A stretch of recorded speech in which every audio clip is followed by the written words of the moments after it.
Olá pessoal, tudo bem? O tema de hoje é provas dentro do processo trabalhista e esta é mais uma videoaula para a prova da OAB. Dentro dessa série eu tenho trazido para vocês os temas que mais caem na prova da OAB, dentro de Direito do Trabalho e Processo do Trabalho. Eu tenho buscado me focar também com um cunho prático, né? Eu comento algumas situações práticas para que esta videoaula sirva não só para quem vai fazer a prova da OAB, mas também os estudantes de Direito, os advogados que queiram se aproveitar desse material para a advocacia na prática. Dentro da série de vídeos para a prova da OAB, eu acho que esse é o quarto vídeo que eu trago para vocês, se eu não me engano, tá? Eu efetivamente peguei os principais pontos, os pontos que mais caem na prova, tá? De Direito do Trabalho e Processo do Trabalho, e aí eu venho trabalhando eles com vocês aqui de uma maneira simples, buscando falar o que mais pode vir nas questões da prova. Eu me chamo Jéssica Ramos, sou advogada trabalhista e professora de Direito do Trabalho. Aqui no ADV Labuta eu tenho procurado trazer para vocês a advocacia trabalhista na prática e também agora trabalhando nessa série de provas da OAB, focando o meu público para advogados e estudantes da graduação de Direito, para que juntos consigamos construir um direito do trabalho, um processo do trabalho, sempre visualizando a prática para que vocês possam efetivamente exercer a advocacia trabalhista na prática. Já segue o ADV Labuta nas redes? Nós estamos no Instagram com ADV Labuta, no Facebook ADV Labuta e no YouTube, adivinha, com o canal ADV Labuta. Por favor, te inscreve lá no canal, me segue no Instagram, curte a página no Facebook, dá like aqui no vídeo também, porque quando você me ajuda eu posso continuar te ajudando. Bom, nosso assunto de hoje, pessoal, é sobre provas, né? Provas vai servir muito para a advocacia na prática e também para a prova da OAB, porque cai bastante. E para isso, como eu estou focando para a prova da OAB, e na verdade é o que mais acontece também na advocacia na prática, é a questão da prova pericial e a prova testemunhal, certo? Eu trouxe essas duas provas para comentar com vocês aqui. Bom, vamos começar então com a prova testemunhal, né? A mãe de todas as provas. Pessoal, eu já trouxe aqui para vocês uma aula muito legal, focando também na prova da OAB, sobre os ritos, né? Os procedimentos do processo trabalhista. Eu falei do procedimento sumário, o sumaríssimo e o ordinário.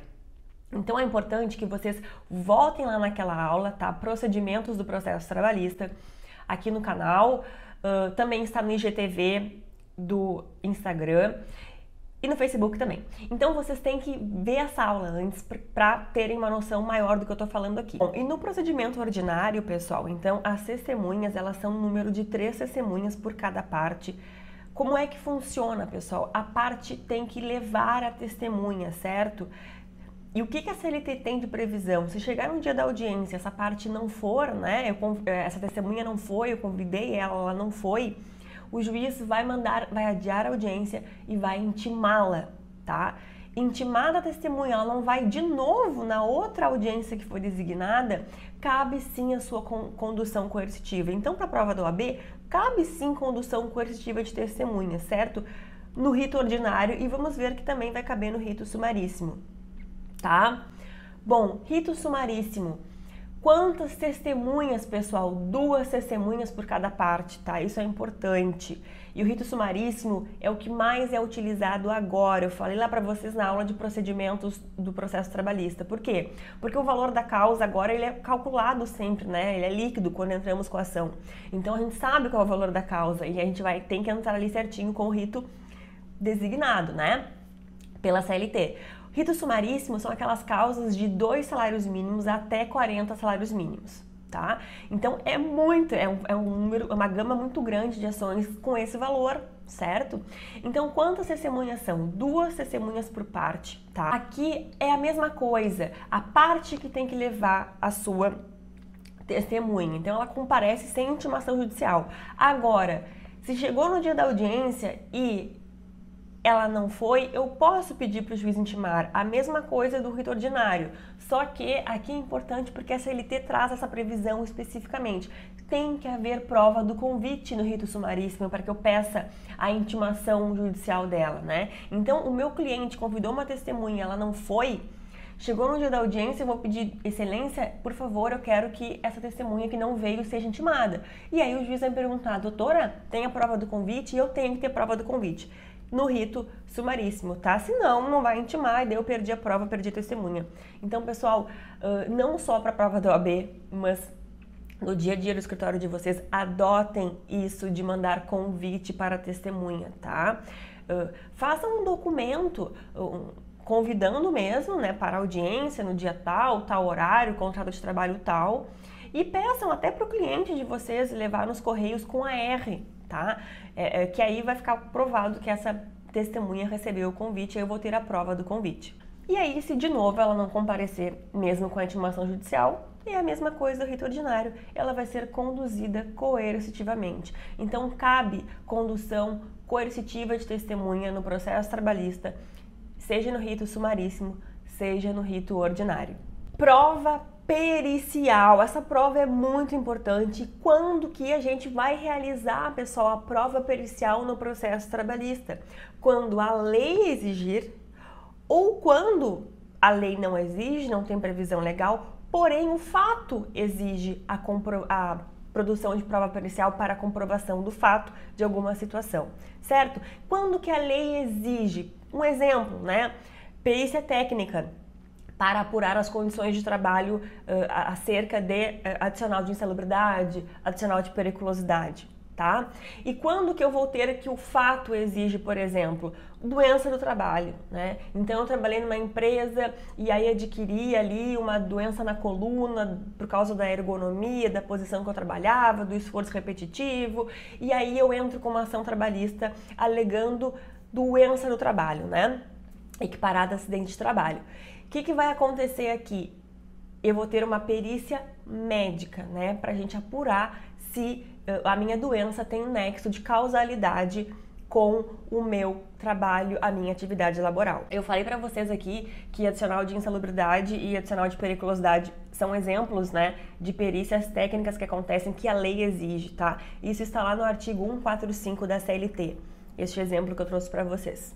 E aqui, pessoal, um ponto muito importante para a prova da OAB também, porque tivemos essa reforma dentro da reforma trabalhista. Essa alteração foi uma das alterações que mais causou assim, espanto e modificação na questão do trabalho, né, do advogado trabalhista. Então eu acho que isso é um ponto que, se já não veio na prova da OAB, agora eu não estou lembrada, pode vir.